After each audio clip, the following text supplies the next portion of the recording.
This story happened in our neck of the woods a few years back, and it made headlines all across the country. I wouldn't say it was all positive buzz, but it sure gives you something to chew on. Are we really labeling the right creatures as animals? And is just walking upright and talking enough to call yourself human? It all went down in early spring, when farmers gear up to till the fields for planting season. Out in the heartland of Iowa, tractor operators were hitting the dirt after a brutal winter, harrowing the soil to aerate it and get it ready for fertilizer. That's where Jack comes in, a sturdy, middle-aged guy who'd spent his whole life in the countryside, raising a big family. He was out there on his trusty John Deere just like everyone else. With a practiced hand, he hitched up the harrow to the back and headed out to the fields. He got assigned the edge plot, right up against the woods. Sweet, Jack thought. Less folks around, more fresh air to breathe. Jack had never been much of a people person since he was a kid. He preferred his own company and the quiet of the open land. It was only at home with his wife and their 2 daughters, one in middle school, the other a toddler son, where he really let loose. Playing games with the kids, he'd lose track of time, laughing like crazy and coming up with wild new adventures together. Sometimes he'd chase them around the yard pretending to be a monster, or build forts out of old blankets in the living room, their giggles filling the house with pure joy. His wife would sometimes get a bit jealous, teasing him, "Seems like you only light up for them. With me, you're all distant and cool."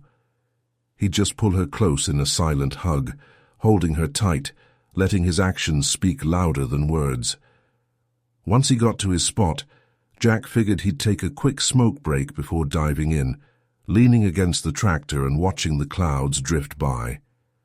He shut off the engine and stepped out into the crisp air. That early spring freshness hit him hard, the kind you only get when the snow's just melted, and the ground soaked with thaw water, bursting with energy, ready to sprout new life. Birds were chirping in the distance, and the faint smell of damp earth mixed with budding wildflowers. Jack scanned the horizon. "Man, this is the life," he mused. "What could beat being out here? Just you, the soil, the sun, and Mother Nature." Nah, I could never wrap my head around those city slickers, crammed in stuffy offices, always rushing and late for everything. Give me wide-open spaces any day. That's what Jack was pondering as he climbed back into the cab and fired up the tractor. He rolled onto the field, lowered the harrow, and was about to throttle up his iron horse when odd noises caught his ear. "What's that?" he wondered. "Wolves howling? But why now?" He leaned out the open door, straining to listen. "Yeah, sounds like a pack of grey wolves. Weird, especially this time of year." Shrugging it off, Jack settled back in and hit the gas, revving the engine. The tractor roared to life, spitting out a puff of exhaust as it hauled the heavy harrow across the Iowa field, leaving a trail of freshly turned soil.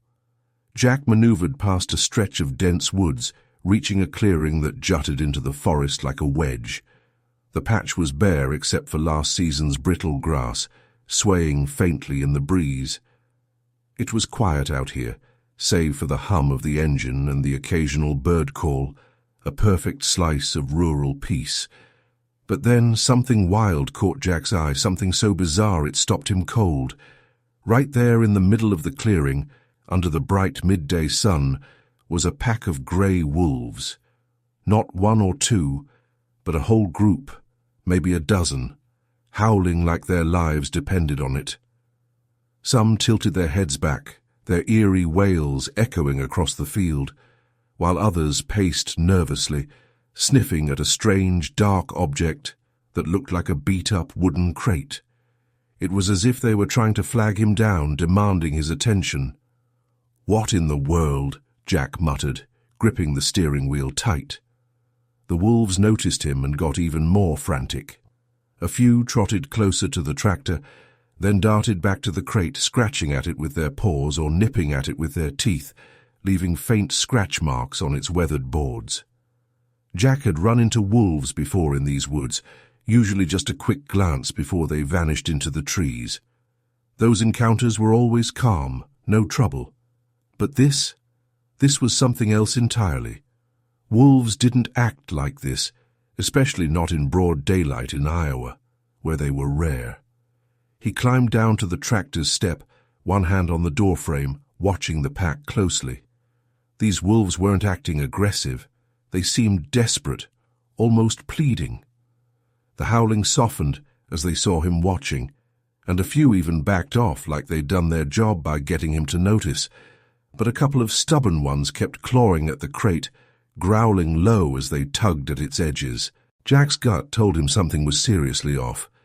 He jumped down to the ground, boots sinking into the soft dirt, and stood by the tractor, waiting to see what the pack would do next. As if on cue, the wolves started to slip away. One by one, they melted into the forest, their grey coats blending with the shadows until the last flick of a tail disappeared behind a thicket. The clearing fell silent again, except for the faint creak of the cooling tractor engine. Jack grabbed a crowbar from the cab, his heart pounding a little faster now. He approached the crate cautiously, glancing at the woods in case the wolves decided to circle back. Up close, he could see it was a crude wooden crate, slapped together with mismatched boards and rusty nails, like something thrown together in a hurry. Whatever was inside, those wolves wanted him to find it. And then he heard it, a sound that hit him like a punch to the chest. A baby's cry, faint but unmistakable, coming from inside the crate. Jack peered through a gap in the crate's boards, his breath catching in his throat. There, nestled inside, was a tiny infant, no bigger than a bundle of blankets. The little one must have just stirred awake, letting out those heart-wrenching cries that echoed in the empty field. Without wasting a second, Jack jammed the crowbar into the seam and leaned into it with all his might. The wood splintered and gave way, nails popping out like they were eager to be free. He grabbed the loose board and ripped it off in one swift pull, tossing it aside into the grass. What he saw next floored him. There weren't one baby, but two, huddled together at the bottom of that shoddy crate.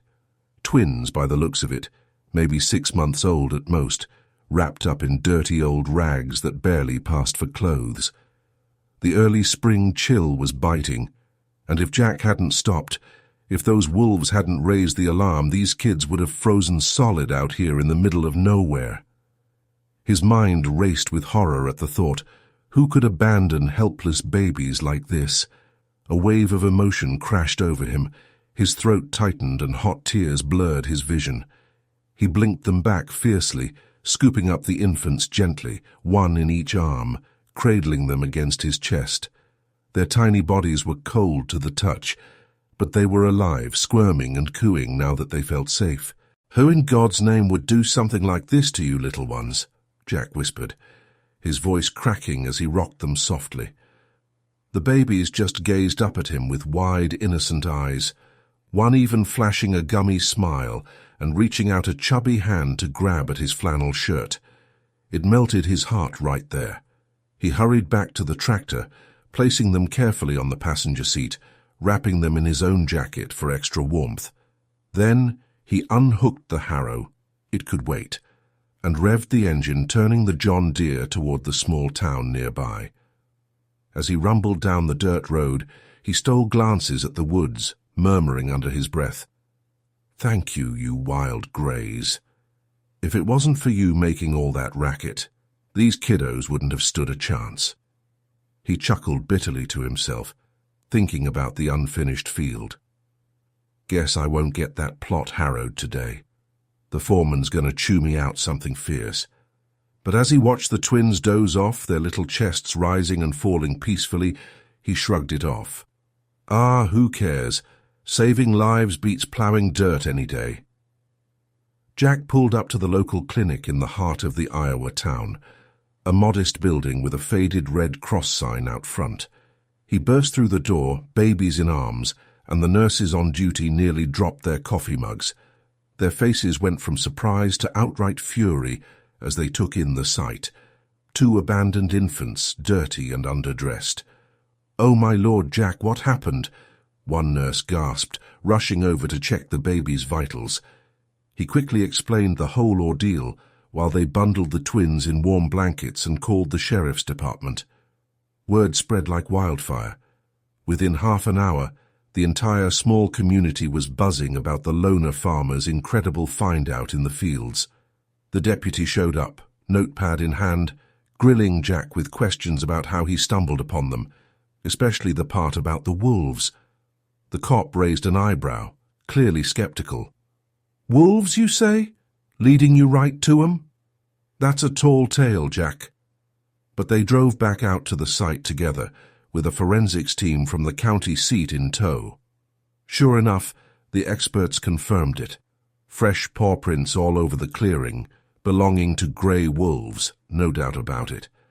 It wasn't long before the investigation pieced together the grim truth. Those twin boys had been dumped there by their own mother, a woman from a neighboring town about 20 miles away. She was living a rough life, partying hard and making bad choices, and apparently decided these kids were just too much hassle. Her and her boyfriend had snuck out at night, stuffed the babies in that crate, and left them in the field, figuring someone would spot them come morning. But in the dead of nowhere, with no roads or houses nearby, they couldn't even explain that part coherently during questioning. The kicker was, they claimed the crate was to protect the kids from wild animals like wolves or coyotes. Talk about twisted parental logic. Meanwhile, Jack. That day changed him forever.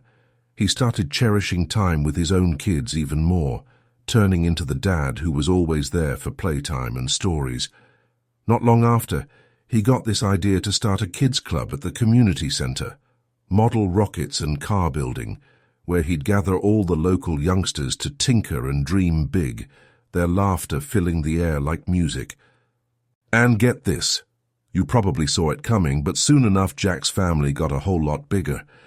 After long talks with his wife, wrestling with the decision over late-night coffees at the kitchen table, sharing worries and hopes, they chose to adopt those twin boys. Jack couldn't shake them from his mind. From the moment he pried open that crate, they were etched in his soul.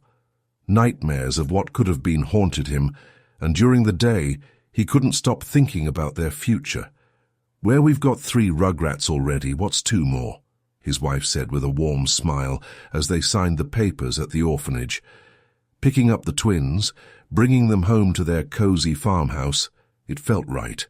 And all because of that wolf pack going out of their way to save those lives. Makes you wonder, doesn't it? Who's really the animal here? And who's got the true heart of a human?